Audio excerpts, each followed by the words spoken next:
contribué à cette discussion passionnante, en particulier d'évoquer le sujet des diasporas en Europe, de la part de diasporas originaires du continent africain. Et quand on dit continent africain, on sait la multiplicité et la diversité. Donc nous allons l'aborder sous la lorgnette d'une expérience que chez Orange nous avons eue, et je vais partager quelques enseignements rapidement, qui sont des enseignements d'une étude, une enquête faite auprès de représentants de la population issue des diasporas africaines dans 3 pays d'Europe. Et j'espère que ça éclairera un petit peu la discussion que nous allons poursuivre ensuite de façon plus large. Donc tout simplement un petit peu de contexte. Pourquoi cette étude, réalisée en partenariat avec le CREDOC, qui est une institution cabinet d'études assez reconnue, originaire de la France, et Orange, en particulier avec différents objectifs. L'objectif, avant tout, malgré tout, marketing, de mieux connaître cette population pour mieux l'adresser en termes d'offres et de services, parce que c'est un enjeu extrêmement important compte tenu de la représentation d'Orange dans une forte partie du continent africain. Et par ailleurs, la direction de la RSE, qui est très impliquée aussi sur ces sujets-là. Nous avons la chance d'écouter plus tard ma collègue Valérie Tiaco, qui est donc la commanditaire. Mais dans ces éléments de contexte, ce que je voulais souligner, c'est en particulier la partie implication des équipes d'Orange et nos collaborateurs dans la construction d'études, mais aussi dans le partage des enseignements. Et ça, c'est un phénomène que nous connaissons bien dans notre équipe qui gère ce type de projet, d'associer nos collaborateurs qui connaissent mieux que nous le niveau central, les particularités. Mais on a eu un essor et le bouche à oreille a fonctionné d'une façon incroyable. Et de la même façon, lorsqu'on a restitué de façon assez large et partagée dans différents types d'organisations au sein d'Orange, les résultats, les gens issus de la diaspora, on sentait qu'ils avaient envie de s'emparer des résultats, de témoigner, d'aller parfois dire tiens, j'ai telle idée. Et donc ça, sur le plan humain, je trouvais ça extrêmement important à souligner. Donc nous n'avons pas beaucoup de temps. Je ne vais pas m'étendre parce que comme je suis très enthousiaste, j'aurais tendance à aller un peu loin. Et je vais commencer par partager avec vous une petite vidéo qui présente les enseignements clés. The main objective of the study is to better understand the relationship between African diasporas and their home countries. Who are African diasporas in France, Belgium and Spain? Diaspora from African countries represent in France 10% of the population, in Spain 3%, and in Belgium 3%. During 2025 summer, we interviewed 1524 people in France, Belgium and Spain who are first and second generation of diasporas from African origin countries. Regarding money transfers, around half of African diasporas in France, Belgium and Spain send money to their country of origin. They send money to their close family to support basic needs, such as temporary difficulties, routine expenses or healthcare expenses. However, money transfers go both ways. Some young people receive money from their country of origin. Online payments and money transfer generate numerous issues. 65% experienced at least one difficulty. Recipient faced unexpected fees or did not receive money, while senders encountered unexpected debits or various scams.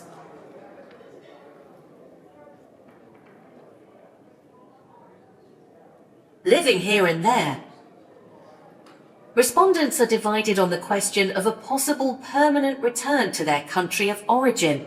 While in France 1/3 plan to move back, in Belgium they are 55% and 49% in Spain.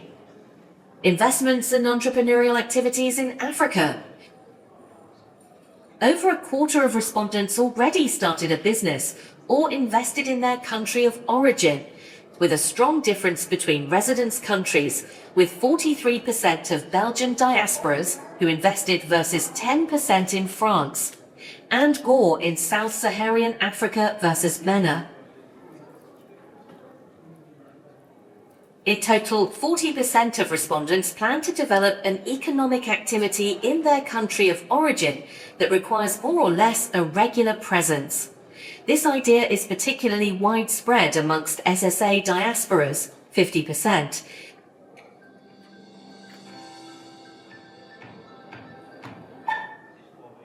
Ce petit clin d'œil et rapide sur beaucoup de chiffres.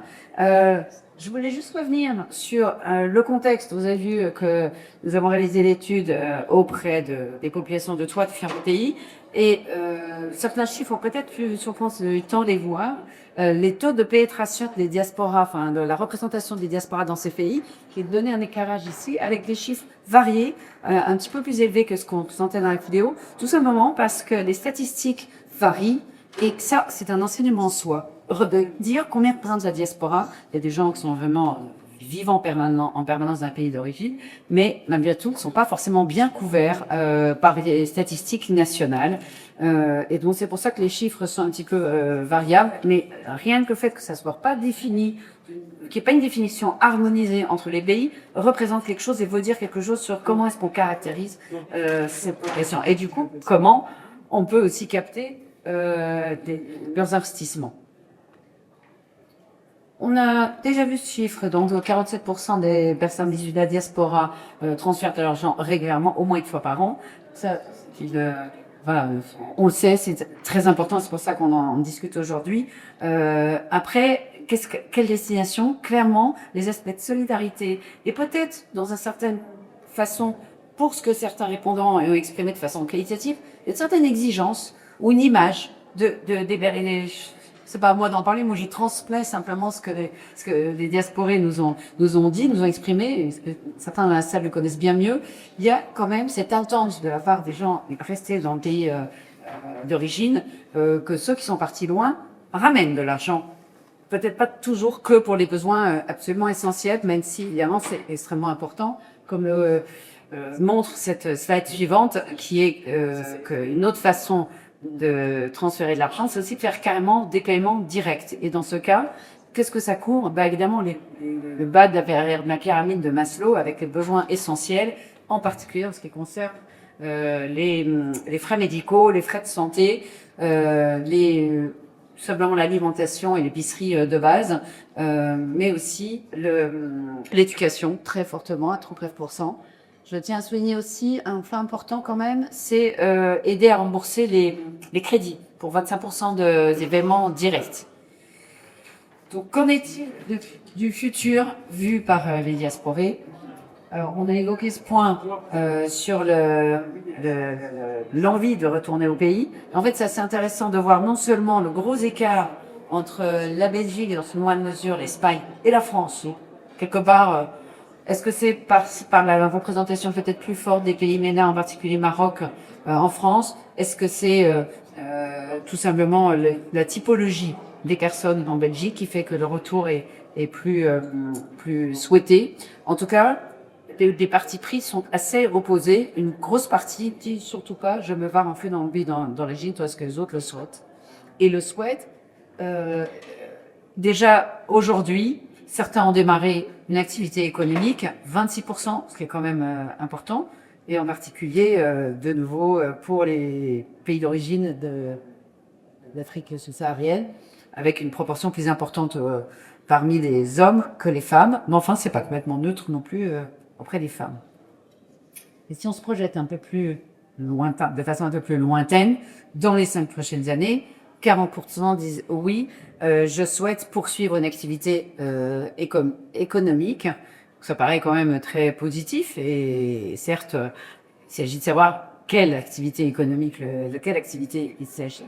Donc ça peut être investi dans l'agriculture, dans les coopératives, une start-up ou tout simplement un business familial. Et là, c'est ma dernière slide. On va commencer la discussion. Comment est-ce que ça se traduit dans les plans d'investissement? Et c'est là où un certain doute s'introduit sur la pérennité, l'importance comme contribution au développement, car finalement, comme vous le voyez, comme c'est écrit, 48% des personnes disent qu'ils souhaitent investir dans une activité où développer une activité économique. Mais à court terme, il y en a finalement un peu moins de 20%. À court terme, c'est moins d'un an. Déjà 3 ans, on n'est plus que voilà, on a un chiffre relativement modeste et finalement il y a une grosse partie qui n'a pas de projet, tout simplement parce que c'est difficile de se projeter quand on a un renforcement des revenus extrêmement stable, ou tout simplement que l'envie, lorsqu'on est jeune, on regarde son futur aussi autour de l'avant-vie, et peut-être que cette exigence de contribuer à un futur dans le pays est complètement contrebalancée et mise en perspective par rapport à ce qu'on a envie de bâtir aussi si on a des propres enfants sur place, de contribuer à son éducation, etc. Donc c'est tout, je pense, une des questions clés, au-delà évidemment des aspects structure, du capital, ce qui facilite, moi je parle des aspects plus émotionnels, affectifs et humains, les conflits à résoudre parmi les personnes de la diaspora. J'ai oublié de citer, excusez-moi, que nos répondants dans cette enquête avaient tous un niveau d'éducation suffisant pour répondre aux questionnaires en ligne. Donc, il y a de partie des gens, travailleurs, peut-être résidents, qui n'étaient pas encore présentés ici, mais on est quand même sur un pouvoir économique significatif. Voilà, je pense que ça couvre le débat. Merci de votre attention.